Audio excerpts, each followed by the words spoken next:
Em Lucas 8, fala de um homem que era possuído por um espírito maligno desde muito tempo e que ele não colocava roupa alguma.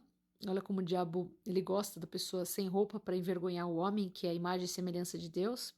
Só que ali aparecem suas vergonhas, porque tem a ver com a pré-existência. E nem vivia numa casa. O diabo não gosta de casa. Onde ele vivia? Nos sepulcros. Então, porque no sepulcro representa a morte carnal, porque o salário do pecado é a morte. Então, o diabo ele ama a morte porque é o momento em que é devolvido esse corpo, que é a pele da serpente, para a terra, para que o diabo coma dessa carne podre. Então, é por isso que o pessoal do satanismo usa muita caveira. Isso aí é tipo um troféu para o diabo, né? Ele venceu o ser humano ali no Éden. E quando viu Jesus, no verso 28, gritou e caiu diante dele, esse homem. E disse em alta voz: Que há entre tu e nós, Jesus, filho do Deus Altíssimo? Ele chama Jesus de Filho do Deus Altíssimo.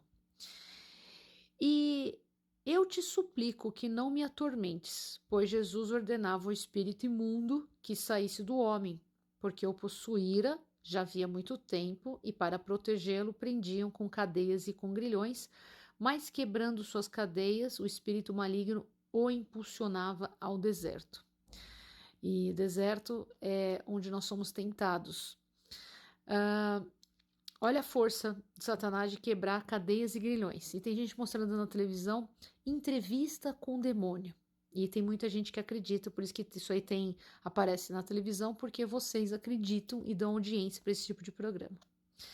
Porque não lê Bíblia.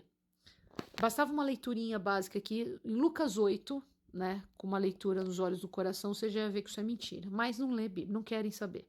E Jesus lhe perguntou: Como te chamas? E ele lhe disse: Legião, porque muitos espíritos malignos tinham entrado nele. E eles lhe suplicavam que não os mandassem ir para o abismo profundo. Sim, existe uma oração que você prende na cadeia do abismo Satanás. Só que as pessoas não fazem isso porque elas também não sabem. Elas não fazem oração para prender o diabo na cadeia do abismo. Elas têm medo de macumba, elas têm medo de olho gordo, elas têm medo de inveja, né? É isso que elas têm medo. E aqui o diabo estava com medo de Jesus. E havia ali uma grande vara de porcos pastando no monte, e eles suplicavam, Satanás suplicava. Você consegue imaginar uma legião de diabo que arrebenta com um homem e grilhões e vive nos sepulcros, nos cemitérios, ele implorando para você, suplicando para você deixar que eles entrem nos porcos. E aí Jesus deu permissão. Tá bom, podem ser julgados nos porcos. Por quê? Porque daí os espíritos malignos saíram do homem, entraram nos porcos e toda aquela vara foi e se precipitou no lago por um despenhadeiro e se afogaram. Por quê? Porque o diabo queria que aqueles porcos se afogassem a fim dos espíritos ficarem livres novamente, ao invés de ir para o abismo profundo. Agora a questão daqui que me faz pensar, como que ninguém conseguiu expulsar essa legião? Só o Senhor Jesus, né? Porque o Senhor Jesus, ele guardava os mandamentos, ele andava com tzitzit, então ali para lembrar dos mandamentos, ele estava sempre guardando os mandamentos, né? Só que acontece que hoje em dia, por que tem tanto pesadelo, tanta assim coisa ruim no meio das pessoas? Por que parece que pega as coisas ruins? Porque vocês não guardam os mandamentos. Então, em vez de ter um Deus, que é acreditar nele, vocês acreditam em simpatia, feitiçaria, né? O segundo mandamento não ter idolatria, imagem de escultura. O pessoal tem imagem de escultura, de barro, né? De papel, de plástico, de ouro, de ferro, de bronze, de madeira, né? Na sua casa, principalmente de madeira. Idolatria pode ser muita coisa, né? Usa o nome de Deus em vão. Muitos podcasts não, aqueles showzinho de humor, assim, que direto eles usam o nome de Deus, brincam com o nome de Deus. E mesmo podcast, que tiver alguém lá brincando com o nome, tem também. Mas tem de tudo, tem muito showzinho, muita apresentação, brincando e as pessoas lá assistindo. O mandamento do sábado, que é o melhor dia, é o dia das delícias, né? Que é o mandamento que é para guardar não tem nada a ver com sacrifício, né? Mas de lembrar o sábado, fazer o culto do lar no sábado, faz a ceia no sábado, faz sua melhor comida no sábado, a sua oração mais caprichada, simples assim. Mas não querem, eles querem deturpar os mandamentos. E aí você vai ver que esses 4 primeiros mandamentos são o mandamento de amar a Deus sobre todas as coisas. E aí os demais, honrar pai e mãe, se esquece, isso aí tá tendo cada dia mais ódio contra os pais. Estão matando os pais, o amor tá esfriando, né? Ah, que você não sabe o que meus pais fizeram para mim, porque meu pai fala para honrar pai e mãe que te colocou no mundo, isso tem a ver com pré-existência, por que você tem seu pai e sua mãe, e fala para amar, e para você inclusive pagar o mal com o bem, né? Então fala para não roubar, não adulterar, não dar falso testemunho, você não cobiçar nada de ninguém, né? Não furtar, não nada disso, não tem inveja, mas e aí a pessoa acha que pode. Então ela fala, não, mas eu guardo todos os mandamentos. Aí não guarda um. Só que a palavra de Deus fala que se você quebrar em um mandamento, você quebra em todos. E aí a pessoa quer expulsar o diabo da casa dela. Então o diabinho estagiário que está na sua casa, ele não sai. Porque você tem telhado de vidro e você sabe disso. Então essas coisas que você tem que esconder da sua mãe, do seu pai, das pessoas, o diabo sabe. Mas é ele que pode lascar com a sua vida, se você tiver brecha.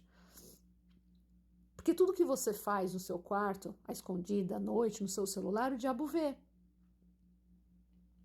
E Deus vê mais além, ele vê o seu coração. Então o único que é para você temer é a Deus, que pode te levar para o céu, para o inferno. Então por que você faz essas coisas? Por quê? Se é algum probleminha que a gente tem na nossa mente, o que acontece com a gente? Qual que é a linha de raciocínio que te faz ir para esses caminhos, se isso vai te levar à perdição, se tudo isso te prende, drogas te prende com...